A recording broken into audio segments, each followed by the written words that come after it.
Assalamu alaikum. My name is Dr. Khalud Imran. Today we will discuss a very common and important topic and one of the most important type of headache that is migraine, जिसको हम आधे sir का दर्द भी कहते हैं। आधे sir का दर्द जो है ये क्यों होता है, उसमें सबसे पहले हमारे पास कुछ बॉडी के हार्मोनल चेंजेस हैं और साथ में जो सबसे इम्पॉर्टेंट है वो फैमिली हिस्ट्री है। ये जीन्स में रन करती है, अगर रिलेटिव्स को है या फैमिली में है, पेरेंट्स को है, सिबलिंग्स को है, तो पेशेंट को आगे भी ये हो सकती है। उसके अलावा जो है या ड्रग्स इनटेक है, उसके अलावा जो है फूड्स में हमारे पास ज़्यादातर नॉन मुस्लिम्स में है अल्कोहल इनटेक है, या उसके अलावा जो है कैफ़ीन कॉफ़ी का यूज़ है। उसके अलावा स्ट्रेस है।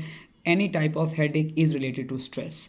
जब भी कोई स्ट्रेस होगा घर का या जॉब का तो मिग्रेन स्टार्ट हो सकता है। फ़ीमेल में जो मोस्ट कॉमन जो कॉज है मिग्रेन की वो है मेंस्ट्रुएशन। माहवारी में औरतों को माहवारी के साथ ही शुरू होता है और साथ ही ये ख़त्म हो जाता है, क्योंकि उसमें हार्मोन्स लेवल जो है वो पीक पे होते हैं, इसलिए माइग्रेन जो है वो मोस्ट कॉमन है फीमेल्स में वो ड्यूरिंग मेंसेस ही है।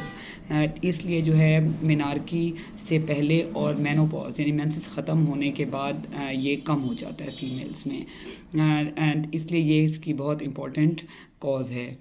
उसके अलावा जो है हमारे पास अब आती है इसकी ट्रीटमेंट। अब हमने करना क्या है, अगर एक पेशेंट को आधे सर का दर्द हो गया है तो सबसे पहले उस पेशेंट ने आइसोलेट होना है, मतलब एक अलग रूम में वो लेटेगा और जहाँ पे किसी किस्म का शोर ना हो और रोशनी ना हो, क्योंकि जो माइग्रेन है इसके 4 बहुत इंपॉर्टेंट स्टेजेस हैं हमारे पास। प्रीड्रोम है, ऑरा है, उसके बाद अटैक है और पोस्ट्रोम है। वैसे 4 स्टेजेस लाजमी नहीं कि हर पेशेंट में हो, लेकिन ये हो सकती हैं। तो इस सूरत हाल से बचने के लिए जिस वक्त पेशेंट को फ़ील हो कि मुझे माइग्रेन होने वाला है तो फ़ौरन अपने आप को आइसोलेट कर ले, खामोशी से, जहाँ खामोशी हो और किसी किस्म की लाइट ना हो, सिंपल पैनाडोल ले और रेस्ट ले।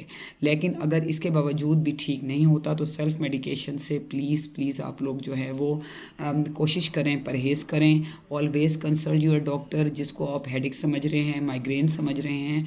हो सकता है कि वो माइग्रेन ना हो, वो may be patient toward stroke जा रहा हो, पैरालिसिस जा रहा हो। इससे जब भी आपको साथ में नेक स्टिफनेस हो, फीवर हो, मे बी मेनिंजाइटिस हो, या अगर आपको पैरालिसिस एकदम हो गई है तो आपको स्ट्रोक हो सकता है। इसलिए जब भी आपको हेडेक हो और जो कि सिंपल रेमेडी से ट्रीट ना हो तो never stay at your home, go to your doctor and consult हैं। फिर वो आपके मज़ीद टेस्ट करेंगे, आपकी हिस्ट्री लेंगे, आपकी डायग्नोसिस बनाएंगे और आपको उसके मुताबिक ट्रीट करेंगे। ओके, अल्लाह हाफिज़।